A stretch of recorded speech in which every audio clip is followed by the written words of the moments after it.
Whipple Superchargers Tomahawk for the new Bronco. So we got our OBD2 cable and the Tomahawk flashing device. So the first step in actually getting the Whipple tune on the Bronco is to pull off a stock file, send that to Whipple, and then they will send back your tune file. So in order to do that, we go to the on position here, and then we go ahead and plug in the Whipple device. Here we go, powering on. There we go, request calibration file. Okay, calibration file. File created, remove SD card and send to Whipple. Press any key.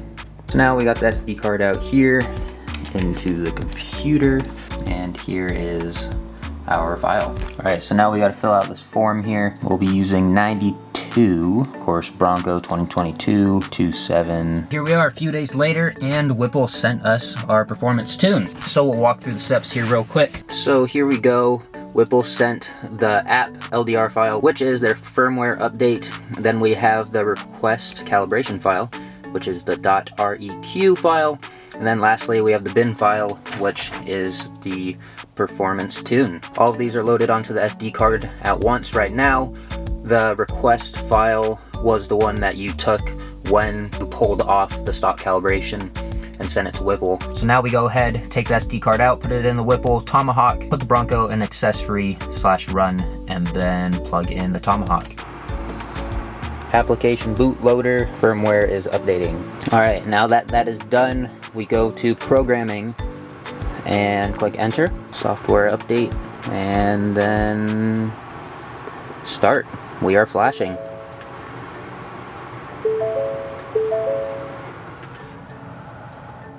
Now we wait. The vehicle's back on. Module programming complete. So now we cycle the key off for 5 seconds. After we flash the vehicle, let it sit for 5 seconds. Go to diagnostics, diagnostic codes, clear DTCs, successful. So now we should be good to go, in theory.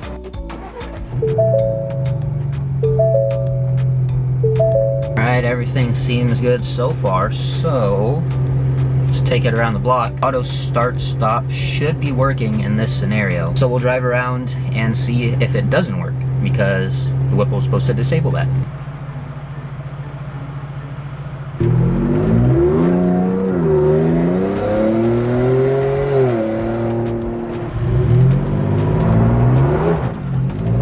Okay, yeah.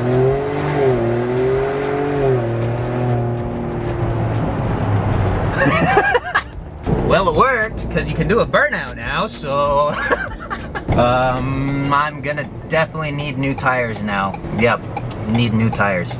This is an issue.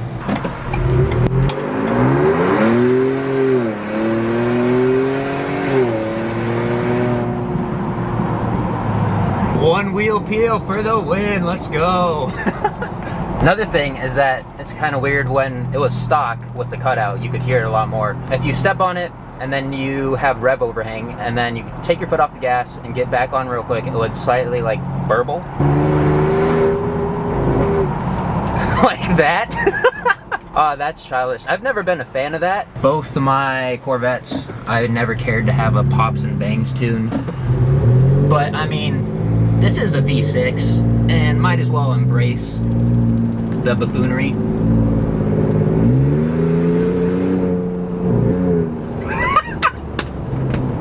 That is so goofy.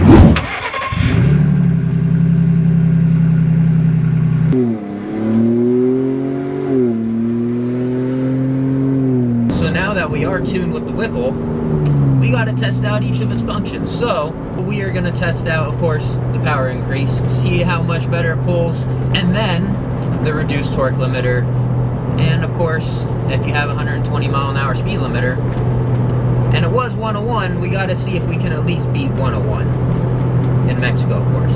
According to some of the dyno tests, roughly about 60 to 70 wheel increase in power. Obviously the torque comes on earlier, so we should be able to shoot out of the hole a lot better. Real quick before we get into that, if you are not subscribed already, make sure you go do that. A lot of you viewers are not subscribed, checking out the Bronco videos, so if you want to keep up with the content, make sure you are subscribed.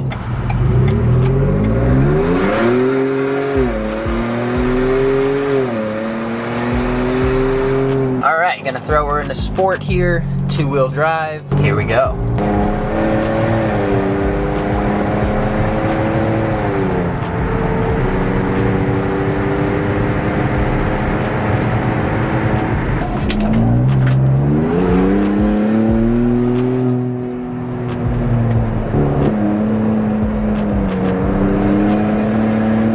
Another thing about the Whipple tune is that boost comes on a little bit earlier, so it's a little bit easier to maintain speeds above 70. That was a nice peak boost of 19 pounds, which was pretty easy. Usually you have to work for that in stock configuration. However, with the boost coming on a little bit earlier, when you are cruising at 70, 75, and you just make a little throttle input to pass someone, that does affect your fuel mileage a bit. Yeah.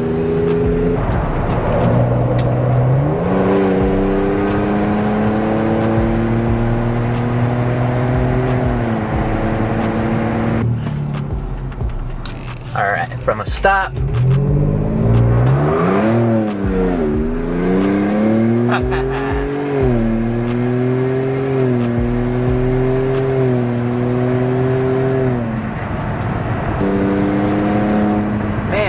Got a little sideways on the takeoff. Nice. That's probably my favorite and least favorite feature right there. Favorite because you can do standing burnouts now, do some power brakes. Least favorite because you can also do standing burnouts and power brakes, and that's bad for my tires and my wallet.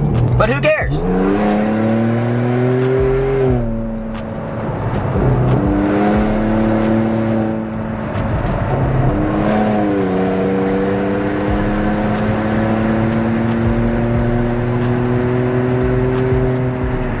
Thing I've noticed is that it does help to have traction control off if you are doing some low speed pulls, if you will, in a Bronco. If you do pulls in a Bronco, if that's really a thing. But if you're trying to pass someone or take off from the line, traction control likes to cut a lot of that power that you gain from the reduced torque limiter and all that. So turning that off, just one click, leaving stability / advanced track on. I have seen a peak boost of, I think, 21, which is around a 3-pound peak increase. And I usually see that in cooler temps too. And these warmer temps, usually 16 to 18 is peak.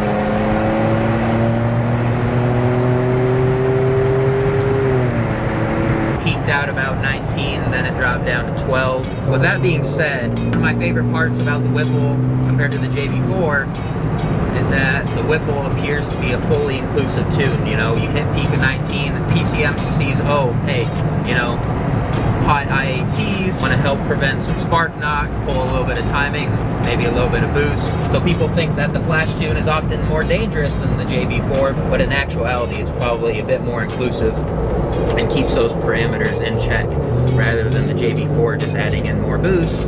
And of course the PCM will fix air to fuel ratios, but it maintains those parameters for ignition, timing, spark knock, whereas the Whipple works in conjunction with the PCM and obviously flashes it to keep those parameters in check and hopefully keep your motor safe. But it is a 2.7, so what else do you expect?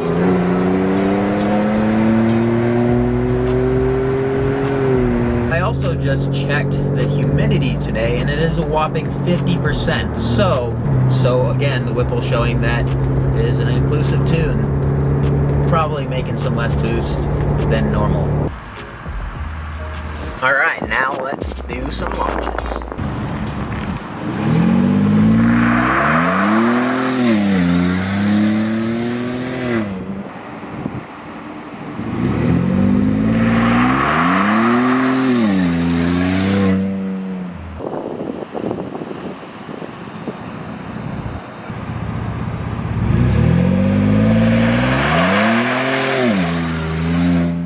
Yo, what is that? Twisted T, let's go, that's sick. Heck yeah, that is sweet. Yeah, those launches are gonna get me in trouble. But we have one more test left, and that is the top speed test. Let's go ahead, head down to Mexico, and see what you got.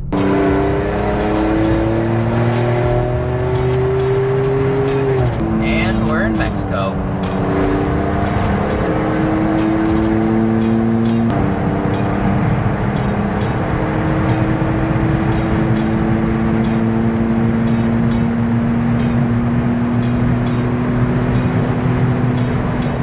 See, now with no speed limiter, you can travel places pretty quickly. And as you can see there, she was pulling pretty good. So I bet you if you had some more road, you could probably get to that 120 pretty easily. And there you have it, finally, Whipple tune installed on the 2022 Bronco. As always, I hope you guys found the video useful and enjoyed it. If you did, be sure to drop a thumbs up, share it, and subscribe. Let me know your thoughts on the Whipple tuner. So far, I am more satisfied with it than the JB4. Stay tuned for more action coming your way, but with all that being said, join the club, and I'll see you in the next one.